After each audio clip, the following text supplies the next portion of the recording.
I feel like I want to be a food ASMR person now. This is amazing. International skiing superstar Eileen Gu has brought this crowd to its big air and half, bringing home 3 medals at just 18 years old. I'm Eileen Gu, and I can't wait to show you how I spend my off day in one of my favorite cities, Beijing. Really looking forward. What's that? If you can keep up, let's take a photo. That's probably what heaven tastes like.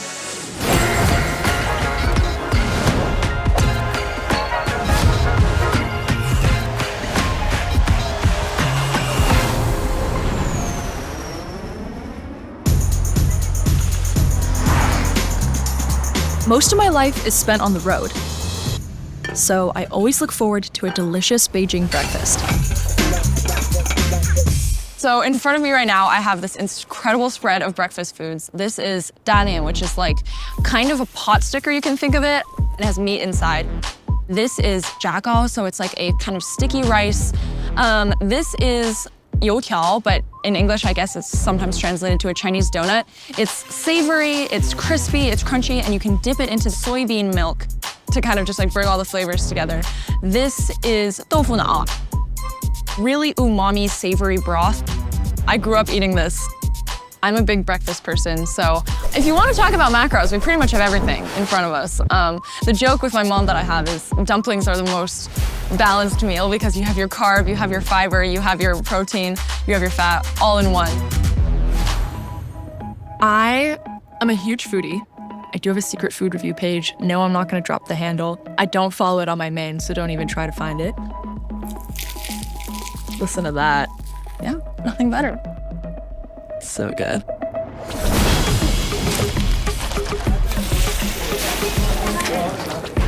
One thing I love about Chinese food is so easy to pack. So for me, as someone who's always on the road, it's really easy to like have a 韭菜盒子 in my pocket, which is like the famous chive dumpling that I took a bite out of at the Olympics.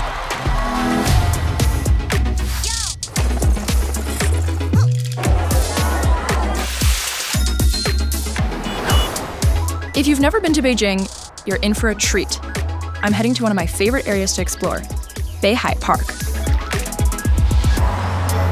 There are a number of major parks and palaces in Beijing. So currently we're headed to Beihai Park. I'm gonna be meeting my mom there and we're gonna be having tea together. My mom is my biggest supporter, to say the least. We go everywhere and do everything together. This is where they used to have tea 100 years ago. So, wow. She grew up in Beijing, so we really share the love for the little snacks. Fangshan Tea House is still serving up imperial-style tea and snacks, just like they did back in the days of emperors. The tea is one of the most known green tea in China, too. It's called Longjin. I think this is a prime example of Chinese desserts. It's definitely not as sweet as Western desserts. So for example, in this one, it's walnut, peanut, black sesame, a little bit of salt, egg yolk, but the whole thing is sweet. This one has mango mousse inside of it, the lotus one. And this one is persimmon on the outside and carrot filling in the inside. When I was a little kid, my mom used to take me here for tea. And then since she was 1, I would take her here to have this. Was she a precocious kid? She has always been precocious. I think ever since she was 3 months old. There was an old woman in this body. Yeah.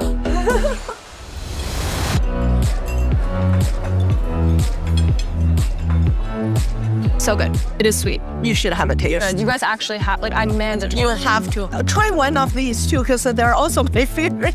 But these are actually the Empress. No, the Empress. Yeah, this one and this one. I'm gonna try the Empress. Yes. That one's my favorite too.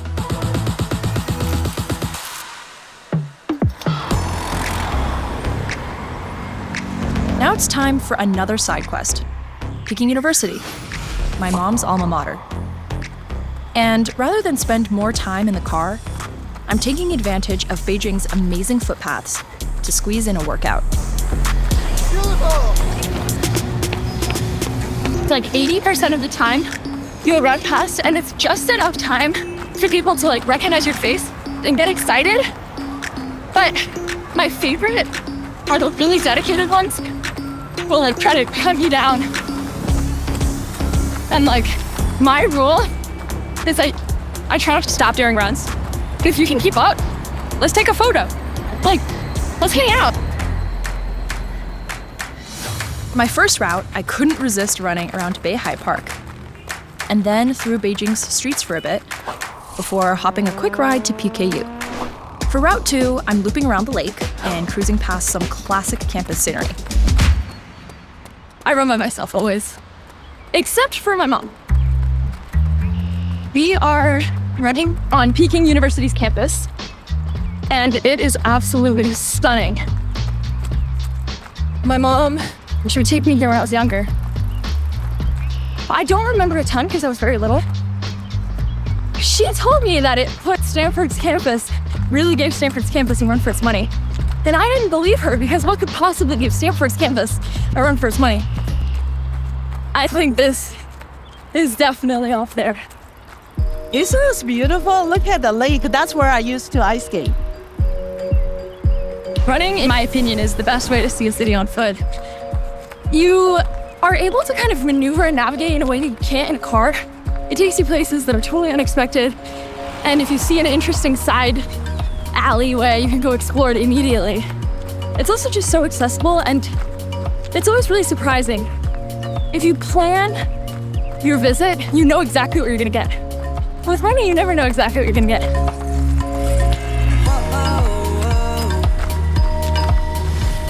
Anytime I'm in Beijing, I like to drop by a few of the stores from brands I love. Anta is always on that list. I really like their athletic line and running shoes.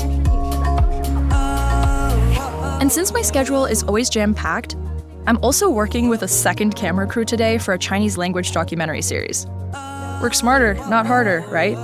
So yeah, technically not a full off day, but honestly, I love this stuff, even in sub-zero temperatures. We're going into this ice route right now.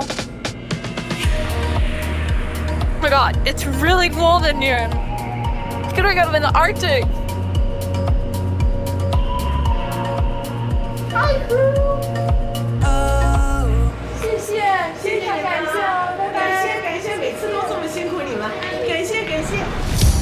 All that work has my stomach grumbling. Luckily, there's no shortage of street food in Beijing. So this is candied hawthorn. I would liken it most to a sour cherry, but more bite to it. It's kind of more of a traditional winter thing, but you can buy it in little streets and alleyways of Beijing. And this is a very Beijing specialty. I grew up eating it and I love it. This outside thing is actually edible, so you can just take a bite out of it. I really love sour things, and so the sour and the sweet together really reminds me of Beijing in the winter. It wouldn't be an off day without a quick shopping stop. This area that we're in right now, Taiguli Sanlichun, is one of the most stylish places to see and be seen in Beijing. You'll just see all these incredibly dressed, beautiful people, and you would think that they're on their way to Fashion Week, and they're literally walking around the streets. It's incredible. 基本上，艾琳每一次来到北京都会再来店铺来转一转。我觉得她是一个非常可爱的女孩，非常可爱、非常亲近的姐姐的形象。一下子回到冬天的感觉。她是我们中国的骄傲。So what are your like inspirations and style? I tend to like balancing masculine and feminine. I think that's like kind of my big thing. And then also kind of sporty and urban, because all of these are real parts of me and facets that make me unique. And so being able to express that through what I wear is really my goal. Oh, this is cute. 这可能好再紧一点吧。再紧一点。Yeah. Coming from a male-dominated sport, it's surprising to people the way that I dress or the way that I look. Your first impression is what someone is wearing, how they carry themselves before they even open their mouth.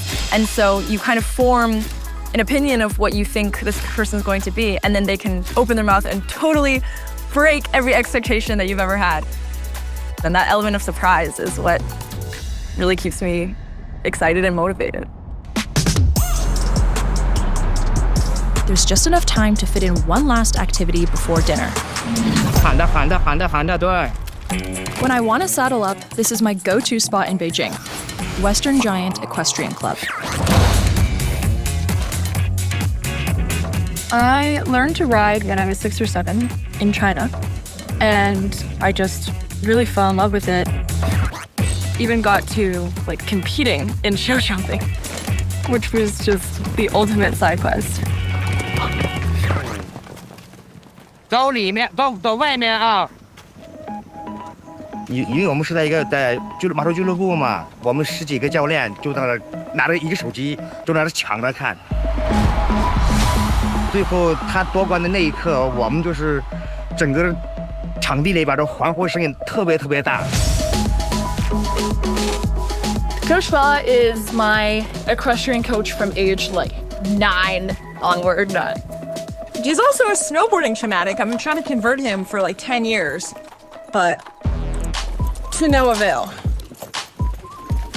Skiing or horseback riding, I think the sense of motion is very shared as far as knowing where you are in space. As you're moving, you have to be 30 feet ahead of where you are. There's a lot of skiers on the mountain. You got to see where everyone is so you don't hit anyone. And it's the same here. There's a lot of horses out. My little baby. What's that? Oh, you want more?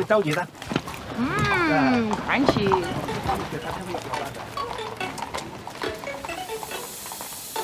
After all that cardio, it's dinner time.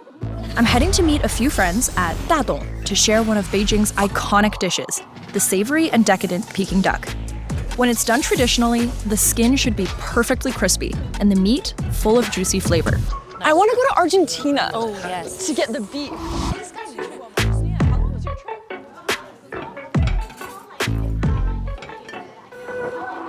We've had a bunch of really fun adventures kind of all over the world. And then Beijing is the place where we all meet up and congregate together. We were saying this dinner, everyone's flying in from different places and meeting up in the heart of where it all began. So that just makes it a really special place to be celebrating with really special people. Also, today is the first day of autumn. Yeah, in Liqiu. So it's also a good time to be. I feel like it's so hot. It does not at all. Oh my God. You tell me, running outside today? Woo! 大董餐厅呢，这个最早呢是，叫北京烤鸭店。那么我们从北京烤鸭店呢，现在已经成为呢中国传统文化的一张非常知名的国际品牌了。谷爱凌呢，大家都很熟悉她啊，还是在这个她在体育上取得的这样的一个成就，她对于美食还是非常热爱的。 Oh my gosh. So this is the Subuni duck, which is supposed to be a smaller, younger duck that has less subcutaneous fat. I personally like it because the skin feels crispier to me and the fat doesn't sog it down. But no matter which duck you have, it's so crispy. And this is the reason I feel it's so important to have Peking duck in Beijing. I have yet to find a place overseas that serves Peking duck like in Beijing. And so every time I'm in Beijing, it's an absolute must for me. The way that the skin crisps is absolutely unparalleled. The initial kind of crisp is just, it's mind-blowing, seriously.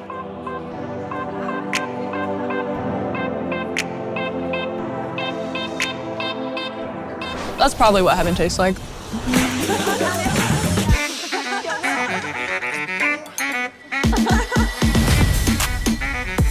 Beijing will always be close to my heart. I'm so happy you could spend my off day experiencing it with me. Until next time, 再见.